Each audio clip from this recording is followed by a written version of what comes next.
Hello, and welcome to PBNJ. I am your host, Jam.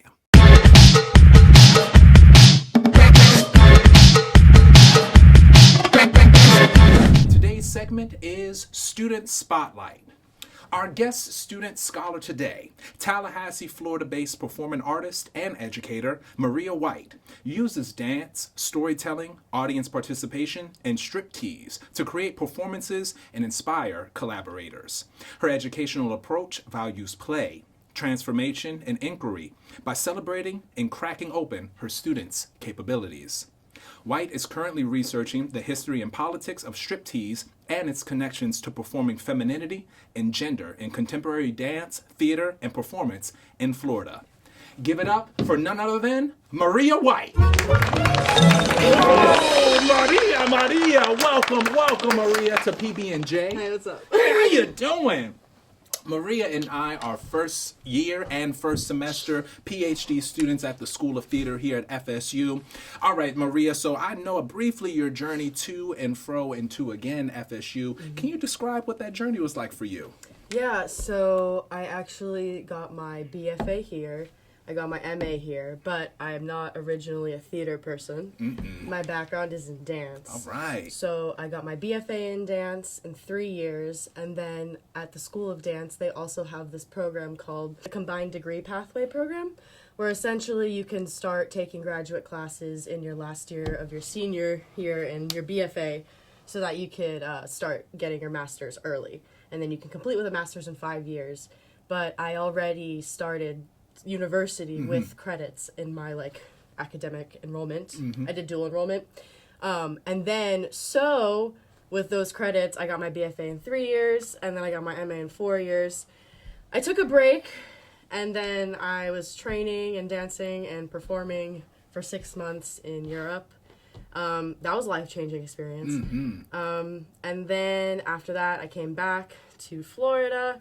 I was like low on money and was like, what do I do now? And what you decide to do in that moment? Yeah. So I actually got more into my activist work. So I was volunteering for a few local organizations in Tallahassee, the Tallahassee Dream Defenders, and I was volunteering for Tallahassee Bill Fund, and I was helping organize some events, and I was attending protests. So I was getting into more of my activist life. I was doing a lot of work with that. And then I was missing the arts and performing arts in my life, so I was like, I gotta get back to my roots, like the thing that really drives me. So I decided to go back to school. I love school, so Come on. Yeah, no, we love school. Yeah, I love learning. I love being in an environment where I feel like I'm stimulated and enriched, and my mind is just turned on, So yeah, I decided to come back to school, get a PhD, and then I also know that I love teaching as well. So I wanted to work on my educator self and those skills. And I mean, what better way to do that than go back to school? Come on now, you gotta work with the system, right? Yeah. Now, Maria, you've been moving and dancing and moving. Now, you said something along the lines of you wanted to get back to your roots. And I have a follow-up question. Yeah. What keeps you grounded as a mover, as a dancer? Would you describe yourself as a mover or a dancer? Honestly, I use the term performing artist. Come on. I don't want to limit myself to categories, even though performing artist is still a category, can't fully get away from the labels. We can try, but as much as I can. So performing artist, I feel like it includes dance, it includes theater, it includes all of the mixtures of everything, and it's just, I feel like in my own personal practice too, it's not just dancing, it's not just theatrical work, it's not just one thing, it's very multimodal and interdisciplinary. So, I would rather say performing artist. Got you. As a performing artist and all the interdisciplinaries that we've studied in theater research and bibliography, what keeps you grounded? What keeps you focused on your goal and on your passion? What is that one thought or that one practice that you do? I mean, I just get my ass in the studio and I just start moving and shaking. And then I'm back to it, I hear ya. That's the thing that really keeps me moving no matter what. When I'm down,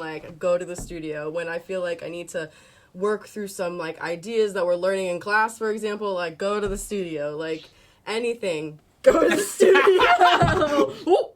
Go to the studio, all right? Yeah, the Take this desk back to the studio. I like that. Thank you for those encouraging words. Yeah. All right. We trucking, we moving Yeah. along. So you mentioned that you're back here at FSU and you're working on pedagogy and building yourself up as an artist educator. Yeah. Now, I had the distinct pleasure of recording or filming Maria White's movement class. Is it Movement for the 2. actor? Movement 2. All right, we moved 1. Now we're movement 2.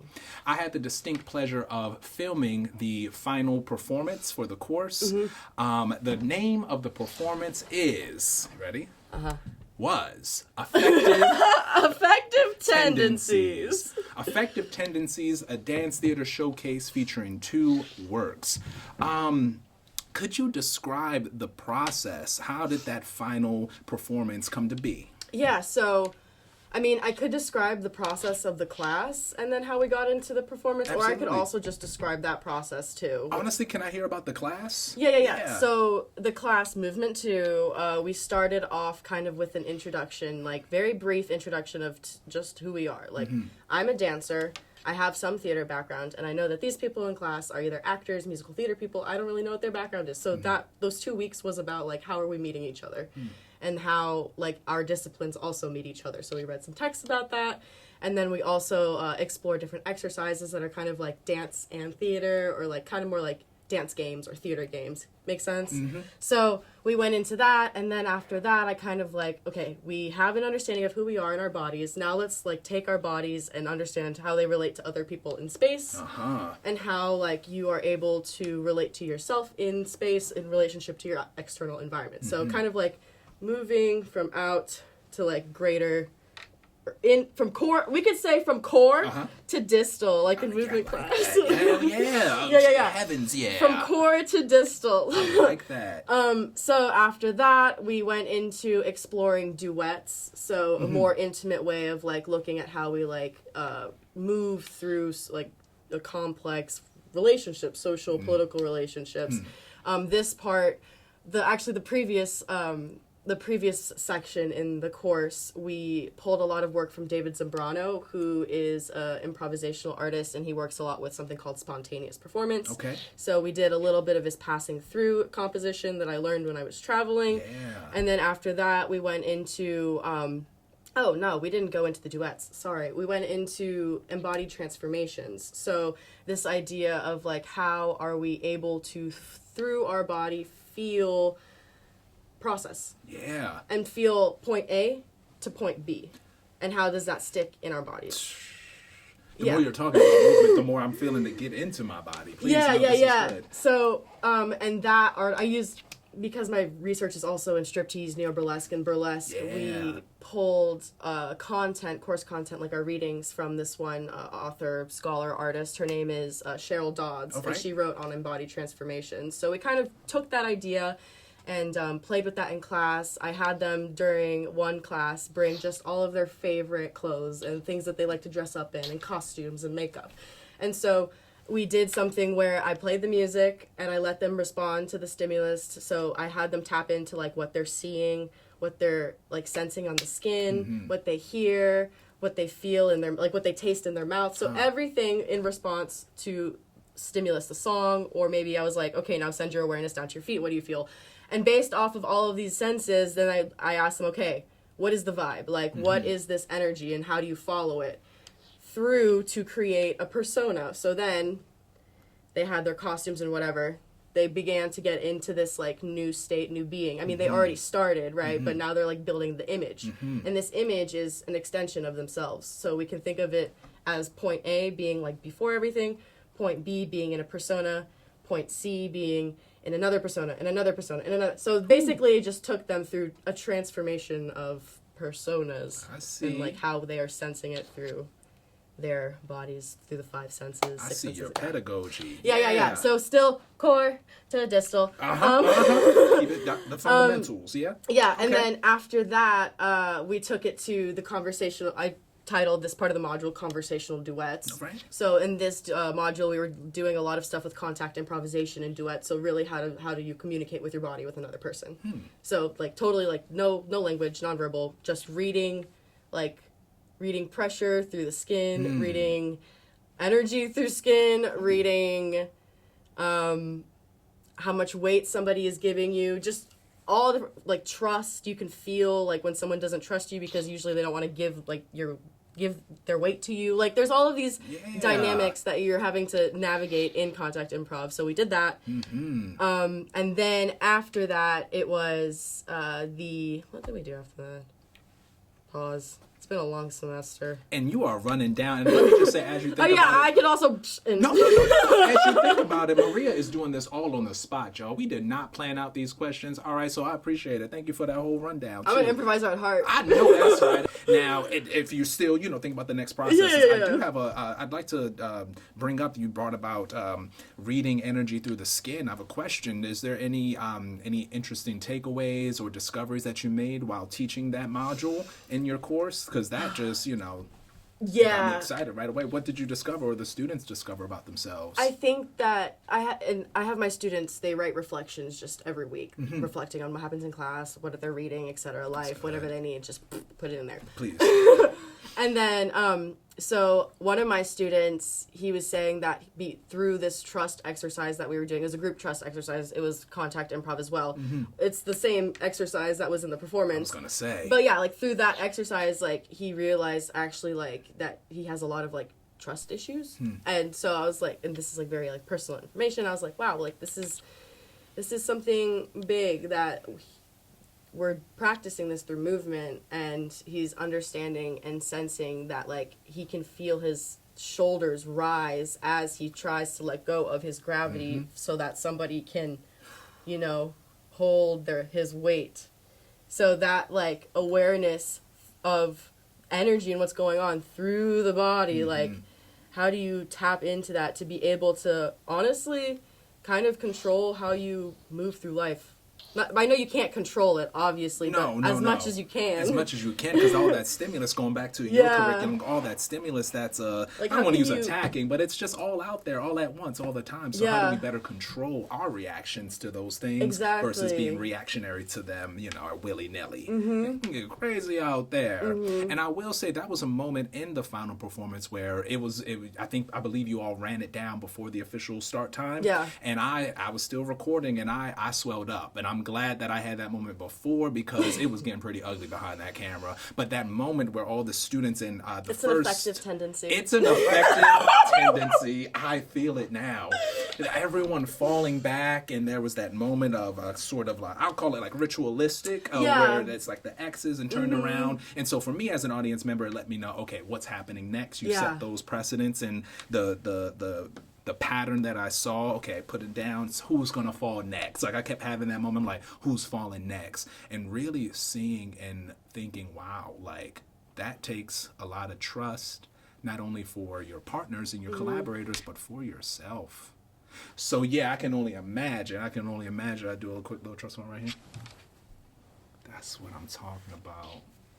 Speaking more about the performance, okay, right before I got a chance to come in and set up, and I saw you in your zone, I saw you in your element. Could you describe and run down a little bit of that warm-up process? Yeah. I believe you had the students start on the floor? Yes. Yeah. Yes. Where did that come from? And how did you create that setup? Yeah, so, I mean, that setup, this is just like what I do when I warm up, right? So I like to lay down on the floor on a nice big X, and I just like to tap into my body, right? Like, take a couple breaths, see where the tension is, and see how that is, like, affecting my energy. Where are my energy levels? Kind of just like taking a quick body check, self-scan of where you are, and noticing it, but not really judging it, so that you can understand how to work based off of where you're at, really.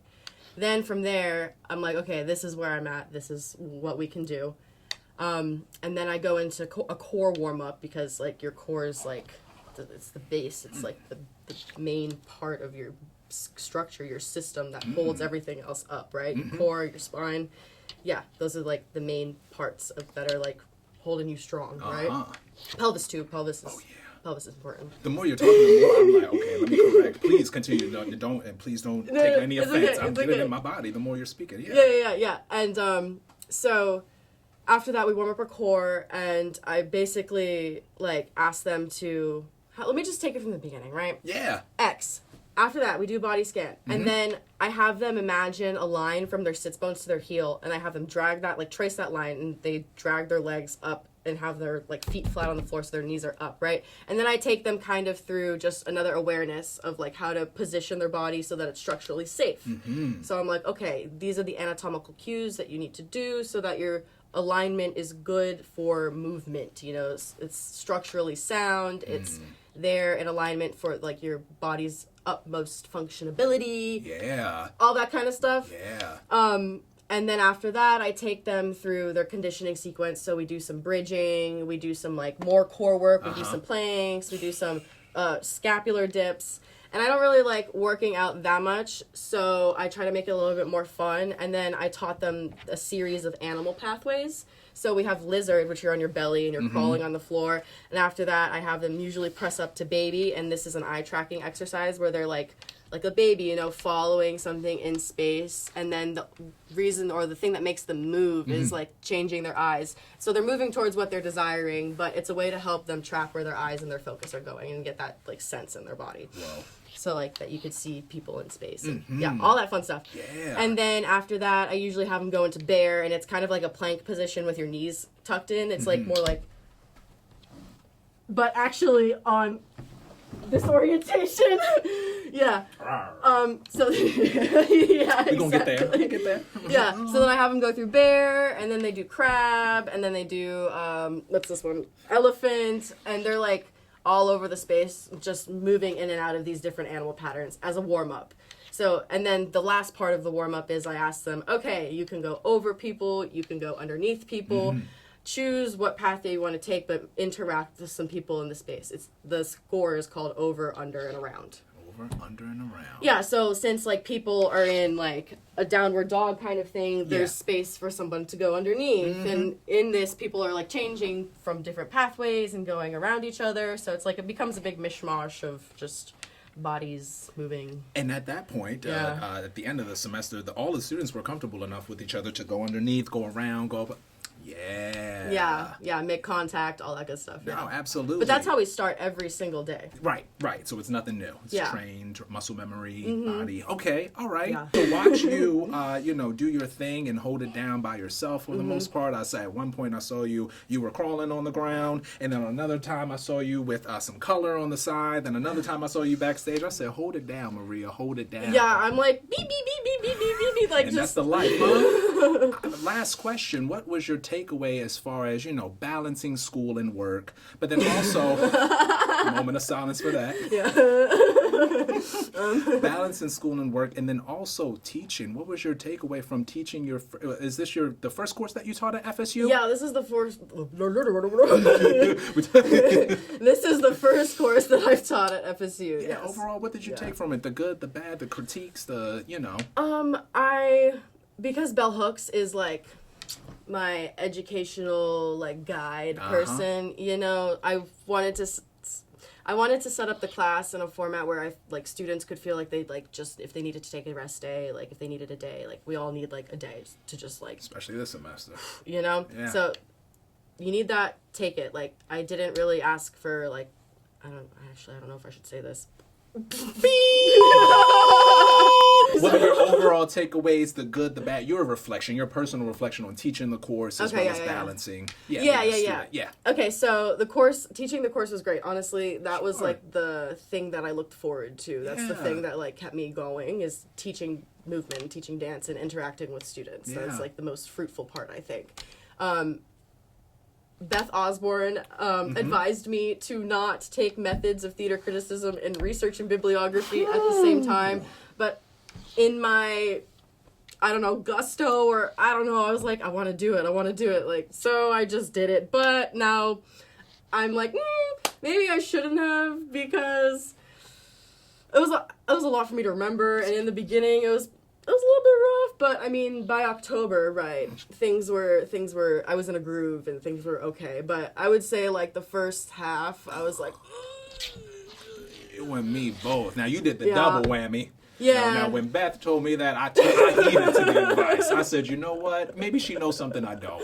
But you leaned right into it, and there was a lot of theory. Oh, yeah. It was a lot of theory. A lot of reading. Would you say that you're better off for it? for taking both of those courses at the same time? Better off. Better off in terms of knowing more about the scholarship as far as like how performance studies and theater studies folks are talking about their work. Yeah, better off in that way. So there were So there were moments where the course content, the readings were actually like overlapping, and like where I had the opportunity to like reread things so that I could like kind of get a better idea of like those like big people that they always reference, you know, like Foucault, Derrida. Come like, on now. You know, Lacan. Shout like, them out. Saucer. Semiotics. Yeah, foundational texts. Yeah. So that was challenging.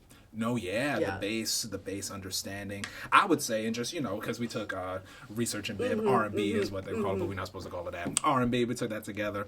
I just found eventually to find an appreciation later in the semester, you know, around November, where a lot of the arguments, especially in post-colonialism and critical race theory, they built on top of what was established, and bringing in their own new ideas, which me first coming into the course, I was ready with my own ideas. Then I realized that that's not the point of the course. It's to understand the foundations and the fundamentals. And I had that eye-rolling experience too. I said, Bo, but no one cares about what I think just yet, but how I go about doing it. And honestly, just from that point of view, I'm better off for knowing exactly how can I tackle issues in performance and media. How can I tackle local arts districts, what I just wrote my research proposal about. Yeah. So I'm just like, oh, okay, I have the vernacular now. I just stepped into the room. But man, that process, I felt like I was like little boyed a lot of times. I felt like I was like, but it's like, I'm understanding the template of PhD land. Yeah, like, you know, we all say that we all come in with lots of knowledge, and we do, but also at the same time, you don't know shit. We don't know, you don't know shit. You don't know shit about anything. That's what they're saying to us. And you know what? And you have to go in there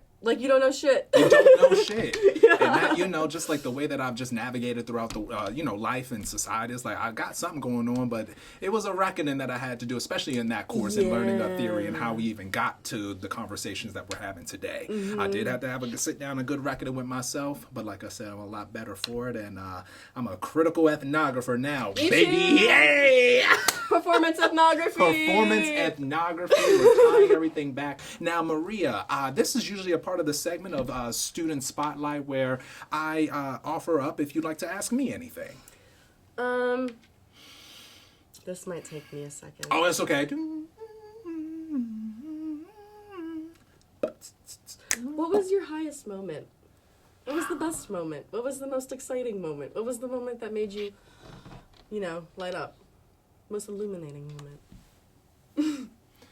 The most illuminating moment that I had this semester, it was when I realized what I was doing. It was when I realized what I was doing. It took me a good month, 2 months to realize my body's out of whack. My mind's out of whack. I'm forgetting things. And it's affecting my work. At the same time, I was leaning into a 7-week course over at the Leach Recreation Center to be a kickboxing instructor. I worked at the WVFS 89.7 Voice of Tallahassee new radio station as a newsie, going to classes, doing my online TA-ship. I felt like I was on autopilot until I realized that I'm freaking tired. So once I realized that, A, I'm freaking tired, I need to tell someone about this.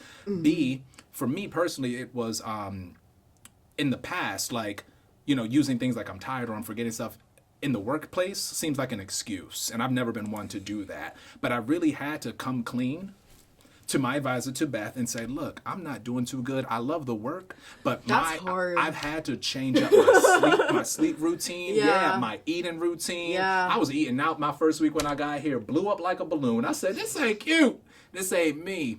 But I started taking some fish oil, some supplements. I'm like, man, I'm going to have to start eating healthy and, get my mind sharp because that's what the work calls for. You need discipline. I need discipline in a new way. And I'm realizing something I'm coining environmental health. We know mental health. We know the symptoms of that. But environmental health, I'm realizing, how the water has affected me. I've been breaking out a lot. It really just took time to be here. But I had to, have that reckon with myself to say, oh, I'm in a new environment. I'm not back at home. I can't sleep the same way. I can't eat the same things. But I love what You're a trooper. You're a trooper. Like, coming from, like, whole new environment. Especially, like, Baltimore, Maryland, right? Tallahassee, Florida. Rural. City. Yeah. I mean, friends. Coming in with maybe a few friends that maybe are far away, or that's hard. Yeah, that's hard. It was me realizing, like, oh, I traveled. I did. It wasn't just a wake up and things. No, you made like a lifestyle change, and I didn't realize that until around Hurricane Helene. A little bit after that, of course, Hurricane Helene. So once I realized that what it is what I was doing, going back to the answer, like once I realized what it is that I was doing, how far I come, I'm like, oh, I made it. I'm here. I'm living my dream. Now let's reorient. Let's apply some discipline in a different way. I can't eat Popeyes every weekend like I want to. Gosh, I'm gonna have to eat some fruits and veggies and be on my organic stuff again to keep my mind sharp because I love the work. But I can't afford to be sleeping or I can't afford to be reading Saussure for an hour and then falling asleep for 3 hours just because it's so dense. Like I can't do that anymore. And that was me for like my first 2-3 weeks here. Yeah. But that was my highest moment of just like taking it all in and realizing, okay, I have to make a little change because I'm not backing away from the work. But that was my highest moment because I'm like, well, guess what? I'm still here and I ain't backing down. And this is our Student Scholar Spotlight, Maria White, and we'll be right back with a special game activity. Thank you, Maria. Of course. PBNJ was recorded live at GeoSet Studios, located at Dirac Science Library here at Florida State University.